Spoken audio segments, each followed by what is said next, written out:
सोचिए जरा, 5000 साल।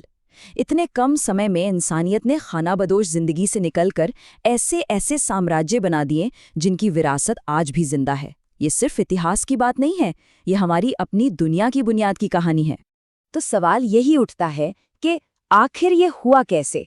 शिकार करके गुजारा करने वाले छोटे छोटे कबीले देखते ही देखते इतने बड़े और जटिल साम्राज्यों में कैसे बदल गए? ये सच में इतिहास की सबसे बड़ी छलांगों में से एक थी। इस बदलाव का पैमाना समझना है तो बस आबादी पर एक नजर डालिए।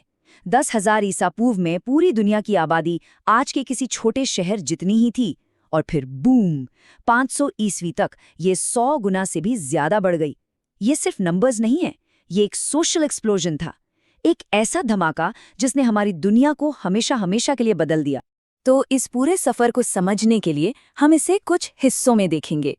पहले तो ये प्राचीन इतिहास है क्या, फिर देखेंगे कि सभ्यताओं का ब्लूप्रिंट कैसे तैयार हुआ, साम्राज्यों का दौर कैसे आया, सोच और विचारों में कैसी क्रांति हुई, और आखिर में इसकी वो कौन सी विरासत है जो आज भी हमारे साथ है।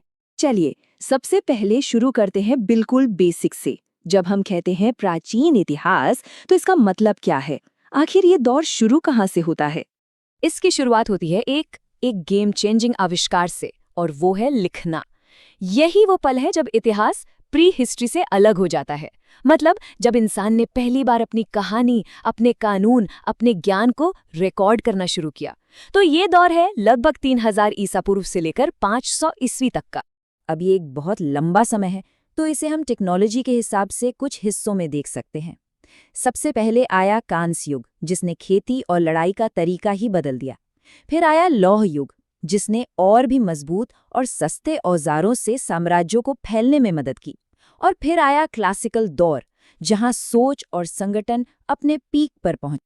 तो ठीक है, टाइमलाइन समझ आ गई, पर ये सब शुरू कैसे हुआ? पहली सभ्यताओं के सामने कुछ बेसिक प्रॉब्लम्स थीं, और कमाल की बात यह है कि उनके सॉल्यूशंस आज भी हमारी दुनिया की नींव हैं। ये बिल्कुल एक डोमिनो इफेक्ट जैसा था। देखिए, खेती बेहतर हुई तो अनाज जरूरत से ज्यादा होने लगा।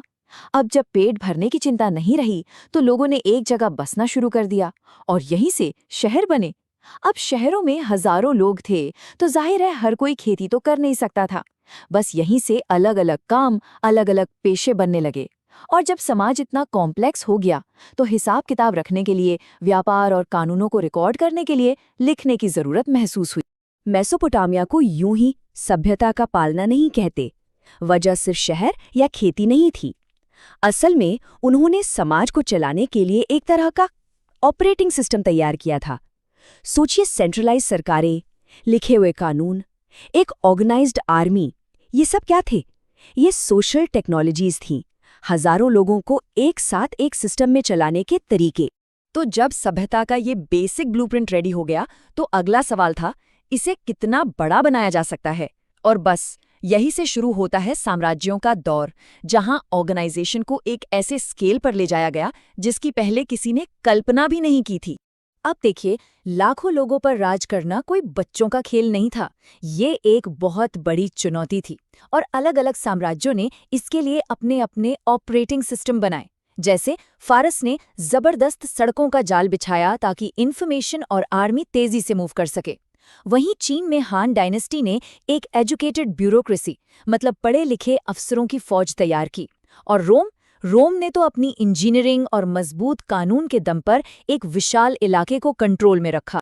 तो मतलब साफ है, साम्राज्यों की असली ताकत सिर्फ तलवारें नहीं थी, उनकी असली ताकत थी मैनेजमेंट। ये सड़कें, ये कानून, ये व्यापार, ये सब एक विशाल मैनेजमेंट सिस्टम का हिस्सा थे, जिन्हें लाखों लोगों के समाज को चलाने के लिए डिजाइन किया गया था।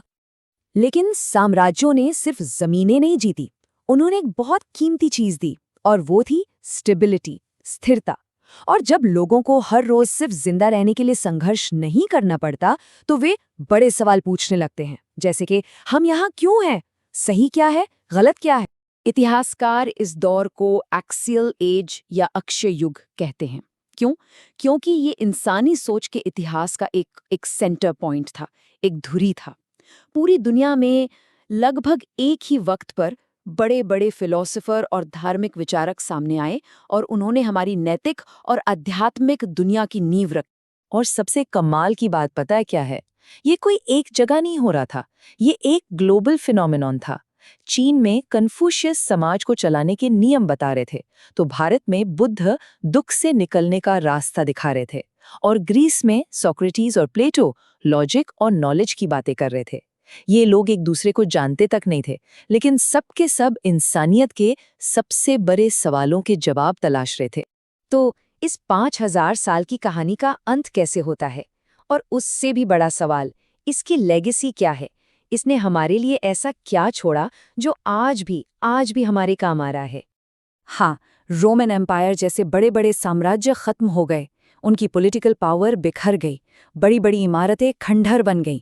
लेकिन एक चीज थी जो बच गई, और वो थे उनके आइडियाज, उनके कानून, धर्म, फिलॉसफी, टेक्नोलॉजी। ये विचार किसी भी इमारत या सेना से कई ज्यादा ताकतवर साबित हुए। और इसकी गूंज आज भी सुनाई देती है। हम शायद नोटिस नहीं करते, पर ये हर जगह है। हम जो अक्षर लिखते हैं, डेमोक्रेसी का जो आइडिया है, जिस कानून पर हम भरोसा करते हैं, दुनिया के बड़े बड़े धर्म, इन सब की जड़ें सीधे उस प्राचीन दुनिया से जुड़ी हैं। ये एक ऐसी विरासत है जो दिखती नहीं, पर हमारी जिंदगी को हर पल शेप देती है। तो असल में प्राचीन दुनिया कभी खत्म हुई ही नहीं, वो बस हमारी आज की दुनिया की नींव बन गई। और इस नींव को समझे बिना हम ये कभी नहीं समझ सकते कि हम कौन हैं और यहाँ तक का सफ़र हमने कैसे तय किया है। तो अगली बार जब कोई अपने आसपास देखे, अपनी सरकार को, अपने समाज को या अपनी सोच को, तो एक पल रुककर ये जरूर सोचना चाहिए, प्राचीन दुनिया का वो कौन सा आइडिया है जो आज भी हमारी जिंदगी पर राज कर रहा है।